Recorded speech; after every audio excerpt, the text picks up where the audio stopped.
Every system that China needs to replace the dollar is being tested right now in real time on one country. That country is Iran. Yuan-based oil payments, cross-border settlement systems that bypass SWIFT, barter deals that exchange crude oil for cars and construction, shadow fleets of tankers with their transponders turned off, front companies routing billions through small provincial banks, cryptocurrency conversions from renminbi to reals, digital currency platforms, processing transactions that the U.S. Treasury cannot see. All of it is operational. All of it is growing. And all of it is being run as a live experiment on the most sanctioned country on earth. Iran is not just a Chinese client. It is a prototype. And if the prototype works, the entire global financial order changes.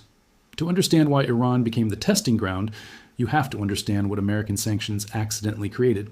When the United States cut Iran off from the dollar system, from SWIFT, from Western banks, and from international oil markets, it did not eliminate Iran's need to trade. It eliminated Iran's ability to trade through Western channels. Iran still has oil. The world still needs oil. Someone was going to buy it. That someone was China.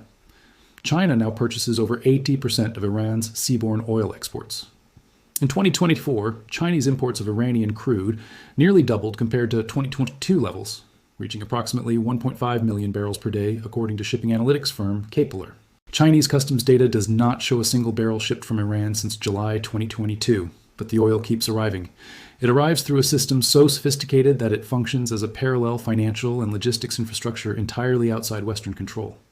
The oil moves on what analysts call the shadow fleet or dark fleet. These are aging tankers, often with obscured ownership, that load Iranian crude and then turn off their automatic identification systems to avoid detection.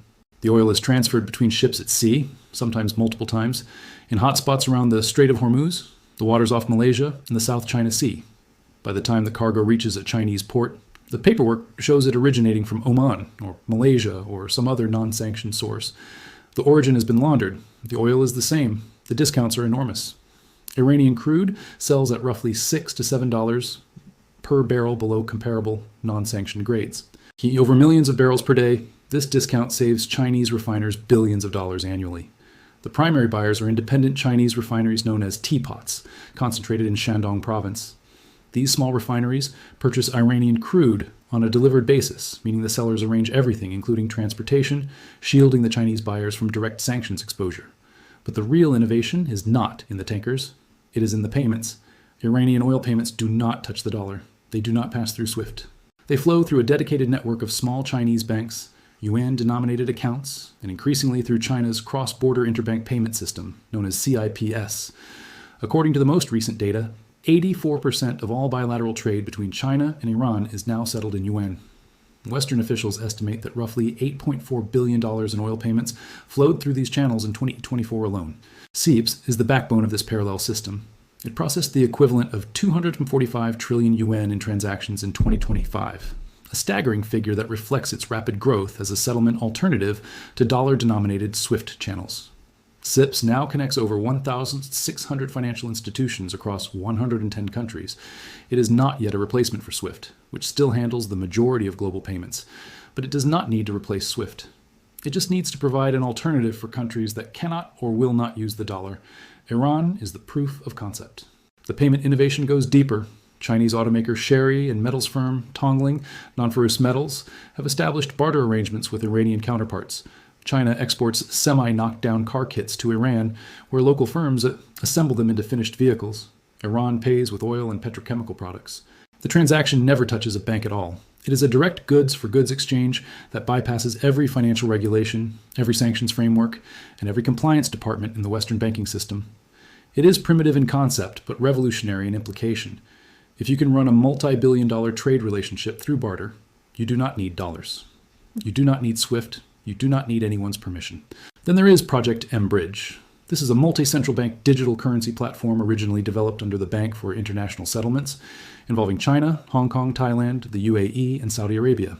By early 2026, mBridge had processed over $55 billion in transactions, with 95% denominated in China's digital yuan. The Bank for International Settlements stepped back from the project in late 2024, reportedly citing concerns that sanctioned countries like Iran and Russia could gain access to the platform. The project continued without the BIS. A yuan-settled mBridge-enabled transaction between Iran and a Chinese buyer would be nearly invisible to American sanctions enforcement. The infrastructure exists. The technology works. The only question is scale. Even cryptocurrency has entered the picture. Iran-linked crypto activity reached an estimated $7.8 billion on-chain in 2025, with stablecoins increasingly used for settlement. Chinese buyers convert renminbi to cryptocurrency, transfer it through offshore wallets, and convert it to reals or goods on the Iranian side. It is messy, volatile, and legally gray, but it works. Each of these innovations, the shadow fleet, the yuan payments, CIPS, the barter deals, mBridge, the crypto channels, was developed to solve a specific problem in the China-Iran trade. But none of them are Iran-specific. Every one of these systems can be scaled. The shadow fleet already carries Russian crude using the same methods. UN settlement with Russia has reached 92.4% of bilateral trade. CIPS is expanding across the Middle East, with First Abu Dhabi Bank joining as a direct participant in 2025. Barter arrangements are being explored between China and other sanctioned or semi-sanctioned economies. mBridge includes Saudi Arabia and the UAE as founding participants. The systems built to serve Iran are becoming the infrastructure for a broader non-dollar trading bloc. This is what makes Iran so strategically important to China beyond the oil itself. Iran is the most heavily sanctioned country on Earth. If you can build a functioning trade and payment system with Iran that operates entirely outside the dollar, you can build it with anyone. Every problem that de-dollarization needs to solve, sanctions evasion, currency settlement, logistics concealment, financial messaging, has already been solved in the Iran trade. The solutions are not theoretical. They are operational. They are processing billions of dollars in real transactions every month. The United States understands this. The U.S.-China Economic and Security Review Commission has published detailed reports documenting how Chinese banks, front companies, and intermediary firms facilitate oil transactions, support the shadow fleet, and enable the financial channels that make the system function. But enforcement is limited by a fundamental constraint. To truly shut down the China-Iran financial pipeline, the United States would have to sanction major Chinese banks. That would trigger a financial crisis of global proportions. So Washington sanctions small banks, front companies, and individual tankers while the core system continues to grow. The Iran experiment is not about Iran. It is about building a world where the dollar is optional. Every barrel of Iranian oil paid for in yuan is a proof of concept. Every CIPS transaction is a stress test. Every barter deal is a workaround that becomes a template. Iran is the laboratory where China is building the financial architecture of a post-dollar world, and the results are already being exported. The prototype is working. The question is no longer whether the system can function without the dollar. It already does. The question is how many countries will plug into it before the United States figures out how to respond. The historical parallel is striking. When the British pound was the world's reserve currency, its decline did not happen in a single dramatic collapse. It eroded over roughly 30 years, from the 1920s to the 1950s, as alternative systems gradually replaced British financial infrastructure. The dollar still dominates. It still accounts for roughly 58% of global foreign exchange reserves and appears on one side of 89% of all foreign exchange transactions. But the trend lines are moving. Central banks bought over 1,000 tons of gold for the third consecutive year in 2024.